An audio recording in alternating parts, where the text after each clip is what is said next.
Welcome to another story where we learn what it means to be a hero. Once upon a time in a faraway land, there was a young lad named Finn. Now, Finn was as nice as he was nervous, but that wasn't much of a compliment because Finn was so shy he could barely squeak out a hello. He loved playing with the other children, but most days when they invited him to join in their games, he would simply shake his head and retreat behind his big floppy ears. Every day after school, Finn would trudge home alone, kicking at pebbles along the path. "No one wants me around," he sighed, slumping onto the old wooden stoop outside his house. As soon as his mom heard the door close, she came running. "How was school, my love?" she asked, kneeling down beside him. Finn shrugged, kicking at a loose floorboard. "The same," he mumbled. "They all laugh at me." His mom pulled him into a hug. "That's not true," she said. "You're just quiet." She hated how little confidence her sweet boy had. She wanted him to feel proud of who he was, but she didn't know how. As the days passed, Finn grew more and more discouraged. All he wanted was friends, but every time he tried to make one, he ended up just making things worse. One evening as Finn and his mom were eating dinner, which consisted of bread and cheese for him and a hearty stew for her, Finn confided in her. "I wish I could be brave like a knight and strong like a wizard," he whispered, pushing his food around with his fork. His mom smiled, knowing exactly what to say. "You already are, my love," she said. "Being kind and thoughtful makes you a hero, too. And heroes don't always have to be loud or fight battles to be brave. Sometimes being quiet takes just as much courage." Finn looked up at her, confused. His mom reached over and squeezed his hand. "Being yourself takes bravery, Finn. That's the greatest adventure of all." At first, Finn didn't understand what she meant, but he knew he needed some kind of change. So the next day at school, when his friends invited him to play pirates, he agreed. As soon as he joined them, though, his shyness got the better of him and he forgot all his lines. When it was his turn to talk like a pirate, all he could muster was, "Arg, matey." His friends burst out laughing and ran away, leaving Finn all alone. He trudged home that afternoon, shoulders slumped, and practically fell through the door.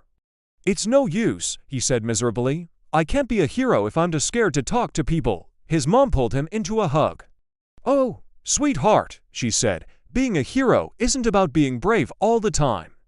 It's about trying your best and doing what's right for you." She thought for a moment. "Why don't we try something different? How about we make a cape for you?"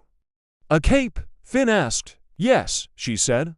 "A cape of quiet courage. You can wear it whenever you need to be brave." She helped him cut out two identical pieces of fabric from an old blanket, then took them to the sewing machine. After she'd made the first cut, she stopped and turned to Finn. "Now, this cape has a special power.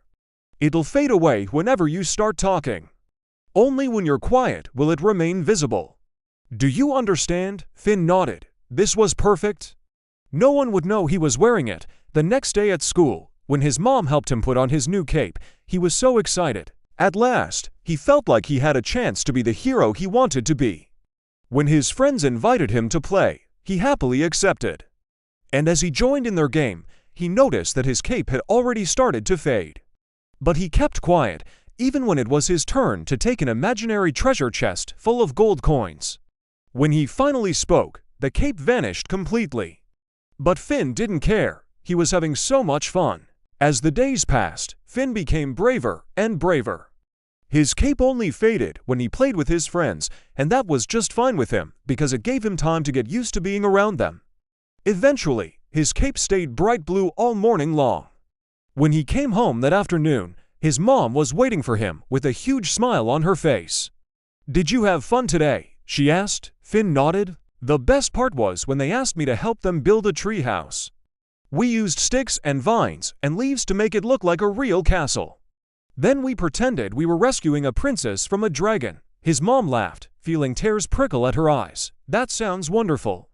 Did you have to be brave for any of that?" she asked gently. "Well," Finn said, looking down at his feet. Well, I guess I did when I asked if I could join them." She pulled him into a tight hug. "Then you wore your cape of quiet courage, and you were a hero today." After hearing those words, Finn beamed. It didn't matter that his cape was gone. He knew that he could always rely on his inner strength, even if he was too scared to speak. Being a hero wasn't about never being afraid. It was about facing his fears and doing what was right for him, and that brings us to the end of our story. What do you think Finn learned? Why was quiet strength still strength? Well, Finn realized that being himself and doing what he felt was right for him took courage. That was his superpower, and being quiet didn't make him any less of a hero than someone who was loud and boisterous. And now it's time for the parent fix. As parents, we want our children to be confident and outgoing, but it can be hard to know how to help them when they struggle with shyness. The first step is to validate their small steps. Every time Finn took a step toward being braver, his mom celebrated it, no matter how small it seemed. This encourages them to keep trying because they know you're proud of them no matter what. Next, help them find their voice. Finn's mom made him a cape to help him be brave, but she also made sure he knew that she was there for him if he ever needed to talk about his feelings. This is important because it lets them know that they can always come to you for help and that you won't get angry at them for being quiet. Finally, set a good example by being an assertive communicator yourself. If you're comfortable speaking up for yourself, your child will be more likely to do the same. So make sure to model the behavior you want to see in your child. And that concludes our story. Remember, no matter who you are, you can be a hero. Just be yourself and do what's right for you. Until next time, remember to be kind to others and be kind to yourself.